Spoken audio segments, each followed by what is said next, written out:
Compañeros, buenas tardes. Bienvenidos a la cuarta sesión de la materia de economía.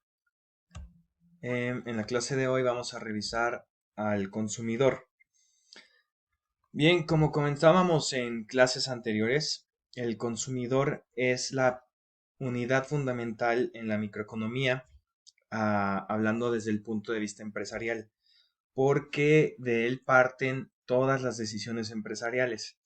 ¿Cuánta materia prima vas a comprar? Depende de cuánto vayas a vender. ¿Cuánta maquinaria debes instalar? Depende de tus presupuestos de ventas. ¿Cuánto personal vas a contratar? Depende del presupuesto de ventas. Entonces, si vemos el presupuesto de ventas, pues depende principalmente de quiénes son nuestros consumidores o qué mercado estamos abarcando. Eh, Vamos a comenzar con los gustos y preferencias. Como sabemos, todos somos únicos y diferentes y cada uno de nosotros vamos a tener nuestros propios gustos y preferencias. Por eso es tan complicado lograr un equilibrio en los mercados. Hablábamos del equilibrio entre oferta y demanda. Entonces, como lo comentamos en alguna clase, la oferta y la demanda van buscando su propio equilibrio. Pero imagínense, si todos somos diferentes, lo complicado que es lograr ese equilibrio y ahora hay que agregarle otra variable, la variable tiempo. Nuestros gustos y preferencias van cambiando con el tiempo y eso pues vuelve más complicado el análisis del consumidor. Para efectos de microeconomía, o de economía, vamos a medir al consumidor desde el punto de vista de la utilidad. Pero no estamos hablando de la utilidad de la cual se habla en contabilidad, que es la utilidad que obtenemos después de un ejercicio, antes o después de impuestos. Aquí la utilidad se va a medir en algo más ambiguo o abstracto, como lo es la satisfacción. ¿Cuánta satisfacción me da consumir un producto? Ahorita puede estar algo confuso, pero lo vamos a ir desarrollando a lo largo de este tema. Bien, la utilidad es una unidad de medida que nos va a permitir cuantificar la satisfacción. Y la utilidad, pues obviamente cambia de una persona a otra. ¿Por qué? Si yo llego, por ejemplo, un día caluroso a la casa y quiero tomar un vaso de agua, ese vaso de agua me va a dar a mí una utilidad percibida, una utilidad que yo percibo. Pero si alguien estuvo en la casa encerrado todo el día, no estuvo en el sol y le ofrecen un vaso de agua, pues seguramente para esa persona la utilidad de ese vaso de agua va a ser menor. Entonces, como podemos ver, pues el tiempo es una variable importante, ya que nos va a poder permitir medir la utilidad, pero esta va a variar a través del tiempo. Ahora aquí hay unos conceptos algo interesantes. El primer concepto que vamos a introducir es el concepto de marginal. ¿Qué es marginal? Una unidad adicional que se suma o resta al total de cualquier cosa que tengamos. Si yo tengo una empresa con 100 trabajadores y contrato un trabajador adicional, ese trabajador 101 se le va a conocer como el trabajador marginal. Si yo despido de los 100 trabajadores a uno, ese trabajador que se va es el trabajador marginal. Ahorita pueden a lo mejor estar pensando como, ¿de qué me está hablando? No lo estoy entendiendo bien. No se preocupen, es normal y lo vamos a ir desarrollando ahorita. Utilidad marginal es lo extra o adicional que obtenemos al consumir una unidad más de un bien o servicio por unidad de tiempo. Y utilidad marginal decreciente, pues se refiere a que la utilidad marginal tiende a decrecer con el tiempo. Vamos a ver un ejemplo que nos va a permitir entender un poquito mejor estos conceptos. Aquí tenemos una tabla con diferentes valores y aquí está esa tabla graficada. Entonces veamos. Trabajadores 1. Vamos a imaginar que tenemos un restaurante. Entonces yo decido trabajar yo solo o contratar un solo trabajador que haga todo. Entonces es un restaurante de comida rápida. Este trabajador va a recibir pedidos, va a preparar la comida, la va a hornear, la va a sacar, se la va a entregar al consumidor, etcétera. Vamos a imaginar que este restaurante es un restaurante de pizzas. Entonces, un trabajador me hace 10 pizzas. ¿Cuál es la producción total? En la columna B, 10. Y la utilidad marginal es 10, porque pasamos de tener 0 pizzas producidas a que un trabajador nos produjera 10 pizzas. Yo estoy observando al trabajador y veo que está haciendo buen trabajo, pero si contratara a alguien más, el trabajo sería más eficiente. Entonces contrato 2 o contrato uno más, mejor dicho. Entonces, este segundo trabajador va a incrementar la producción total de 10 a 25. Entonces, si yo descuento a los 25 los 10 que produjo el primer trabajador, pues me queda una utilidad de 15. Entonces, la producción total con el segundo trabajador es de 25, pero la utilidad marginal es de 15, porque gracias al segundo trabajador pasamos de una producción de 10 a 25, es decir, 15 unidades adicionales. Y si se fijan, si agregamos un tercer trabajador, pues la producción total sigue incrementando y la utilidad marginal también. Ahora el tercer trabajador nos permitió pasar de 25 a 45, entonces pasamos de 15 a 20 unidades. Entonces aquí podemos ir observando este incremento. Pero fíjense que la utilidad marginal después de 20 baja a 18. Entonces el cuarto trabajador ya no incrementó 20 unidades, sino solo 18. Y el quinto solo 15. Y el sexto solo 12. Y así hasta que llegamos al trabajador número 9. Y del 9 al 10 ya no hay un incremento en esa producción total. Nos quedamos iguales. ¿Qué está pasando en la empresa? Si nosotros observáramos esa empresa, veríamos que el 10º trabajador llega y dice, ¿qué hago? Y el trabajador 1 está horneando, el trabajador 2 está preparando, el trabajador 3 está atendiendo, el trabajador 4 está limpiando mesas, el trabajador 5 se fue a repartir. O sea, todo el mundo está haciendo algo, pero el trabajador 10 ya no sabe qué hacer, entonces está parado así diciendo, no sé qué hacer. Entonces no va a hacer nada. La producción se mantiene igual, por lo tanto, la utilidad marginal va a ser igual a 0. ¿Y qué pasa si yo contratara otro adicional? ¿Por qué? Porque a lo mejor soy un jefe que no está ahí, no estoy viendo y digo, ya es momento, ¿no? De contratar. Y contrato a otro. Entonces vamos a pasar de una utilidad, de una producción total de 112 a 110. Es decir, la utilidad marginal va a ser negativa. Y esto lo podemos observar aquí en esta gráfica, cómo va incrementando la utilidad marginal hasta que llegamos a una curva, llegamos al punto máximo y ahí, a partir de ahí, empieza a decrecer. ¿Qué pasaría con el trabajador 11? Pues ya no solo no va a hacer nada, sino que ya le va a estorbar a los demás. Entonces, va a entorpecer el trabajo de los demás compañeros de tal manera que en lugar de producir más, van a estar produciendo menos. Entonces, ese es un análisis que lo podemos detectar a través de la utilidad marginal en las empresas. Es una aplicación práctica bastante buena. Pero no estamos hablando de productividad, sino de utilidad desde el punto de vista del consumidor. Entonces dice, ¿por qué a veces elegimos el bien que menos nos gusta? Bueno, esto es porque tomamos en cuenta el precio. Cuando esto pasa, implícitamente decidimos que el costo extra de un producto no va a compensar la satisfacción adicional que este producto nos proporciona. ¿Por qué? Porque con el ahorro del producto que no compramos podemos comprar otros bienes de mayor utilidad. Ahorita a lo mejor están pensando, ¿qué está diciendo el maestro que no entiendo nada? Bueno, vamos a ver. Vamos a imaginar que yo quiero comprar un celular y yo lo necesito para mensajes de WhatsApp, para ver a lo mejor redes sociales y básicamente para eso. Entonces, puedo comprar celulares de diferentes gamas. A lo mejor también para tomar algunas fotos, pero como no soy fotógrafo profesional ni mucho menos, pues una cámara regular o una buena cámara, pero de una gama media, me puede funcionar. Entonces, yo tengo la opción de comprarme un Redmi, un Samsung o un iPhone. Entonces empiezo a consultar precios y a lo mejor sí podemos decir, bueno, el iPhone es mejor que el Samsung o que el Redmi, ¿no?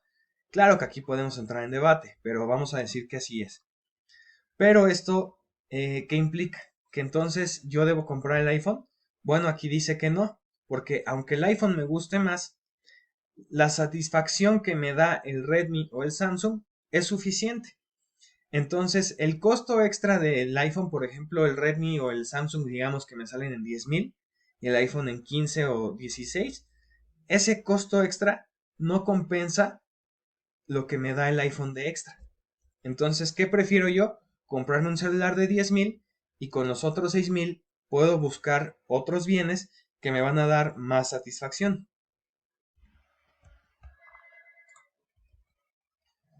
Veamos este ejemplo. Por ejemplo, queremos tomar. Entonces, si ustedes conocen un poco sobre tequilas, sabrán que el 1800 reposado, pues es mucho mejor que el rancho escondido.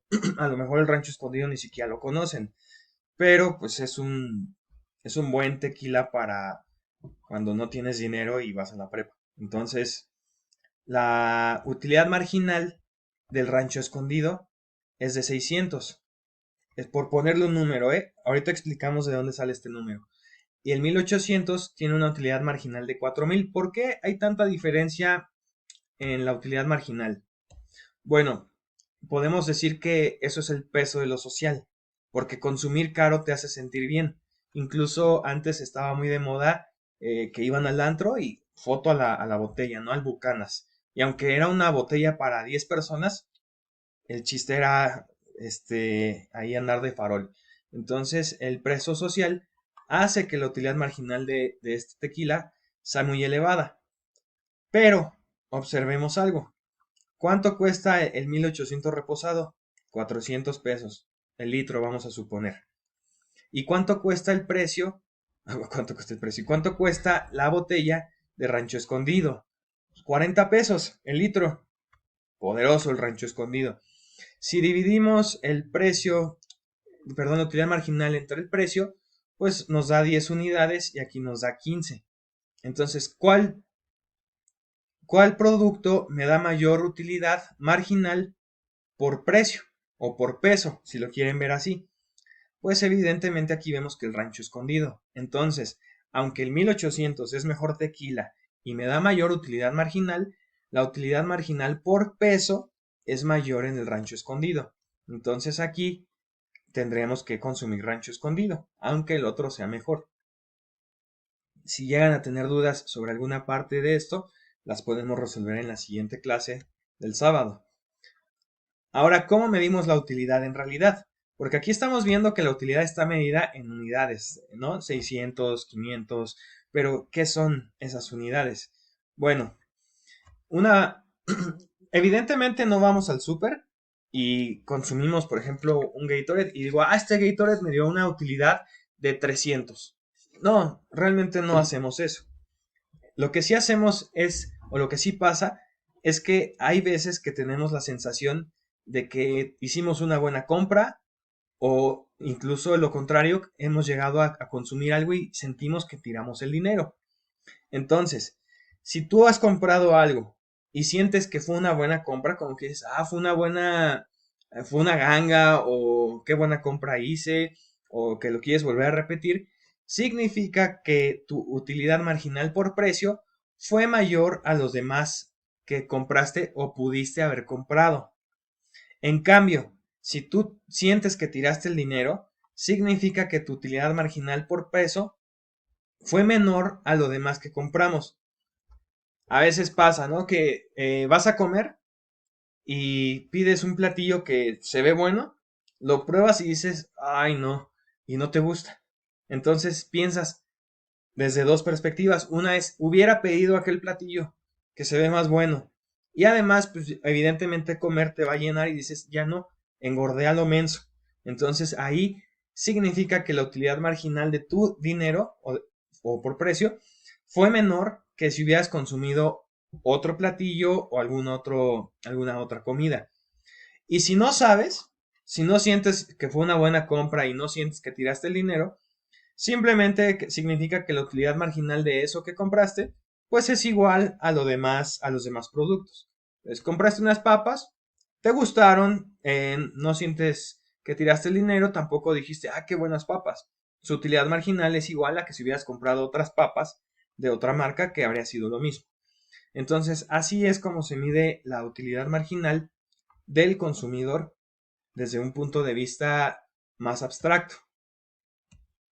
Ahora vamos a ver algo, seguramente ustedes ya han hablado de bienes complementarios y bienes sustitutos en mercadotecnia.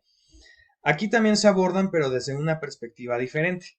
Entonces, por ejemplo, ¿cuáles son los bienes complementarios desde el punto de vista del consumidor y de la utilidad marginal?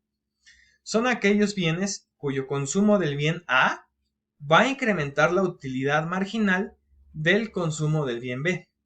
Es decir, si yo consumo el producto A, me va a convenir más también consumir el producto B. Un ejemplo de esto son las alitas en los bares y la cerveza o las bebidas. ¿Por qué? Porque si tú consumes el producto A de alitas, o sea, cuando tú consumes alitas picosas, evidentemente te vas a enchilar y vas a estar con más necesidad de consumir una bebida que te va a dar una mayor utilidad. Porque si estás enchilado o tienes sed, pues el vaso de agua, la cerveza o el refresco que te tomes te va a dar mayor satisfacción. Entonces, esos son los bienes complementarios. Cuando el consumo de un bien incrementa la utilidad del consumo de otro bien. Los bienes sustitutos, por otro lado, son bienes en donde el consumo del A va a bajar la utilidad del consumo B. Por ejemplo, si yo me como un hot dog, la utilidad de comerme una torta, pues evidentemente va a ser menor, porque ya estoy lleno, porque son bienes sustitutos que, si bien si te comes un hot dog, a lo mejor ya no se te antoja la torta. Entonces, esos son ejemplos de utilidades marginales sustitutas, en donde A te baja la utilidad marginal de B. Y por último, tenemos la tasa de interés. Es otra parte interesante de la utilidad marginal. Ya la hemos definido. La tasa de interés es el precio del dinero. ¿Por qué el precio del dinero? Porque si yo te presto dinero, yo voy a querer que me pagues eso más un extra. ¿Por qué?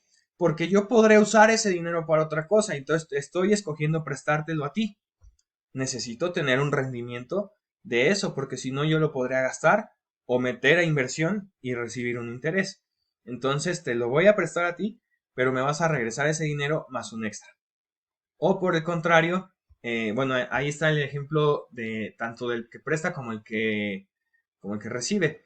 Porque yo estoy recibiendo y tú estás pagando un precio por recibir dinero.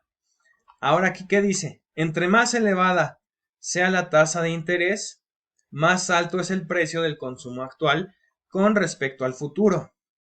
¿Qué? Ni yo lo entendí. No, no es cierto, sí.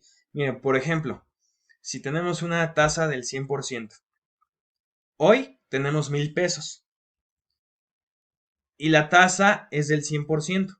Significa que después de un periodo de tiempo, digamos un año, mis 1,000 pesos se transformarían en 2,000 pesos, si fuera una tasa del 100% anual. Entonces, si la tasa es del 100%, significa que por cada peso que gastamos hoy, fíjense que no estamos ahorrando, que gastamos hoy, dejamos de gastar 2 pesos en el año que viene. Es decir, nuestro costo de oportunidad va a ser muy elevado. Porque imagínense, por cada peso que gastes hoy, vas a dejar de gastar 2 en el futuro. Por el contrario, si la tasa de interés fuera muy baja, digamos de un 10%, pues ahí sí te conviene más gastar el dinero en el presente porque no estás dejando de gastar mucho en el futuro. Si fuera, por ejemplo, del 3% menor en la inflación, te conviene más gastar ahorita, que vale más tu dinero, a que tenerlo ahí guardado. Entonces, ese es el análisis del consumidor. Es un tema muy corto, ya habían hecho ustedes los cuestionarios, nada más hagan el apunte. Y si tienen cualquier duda, la resolvemos el día sábado. Muchas gracias.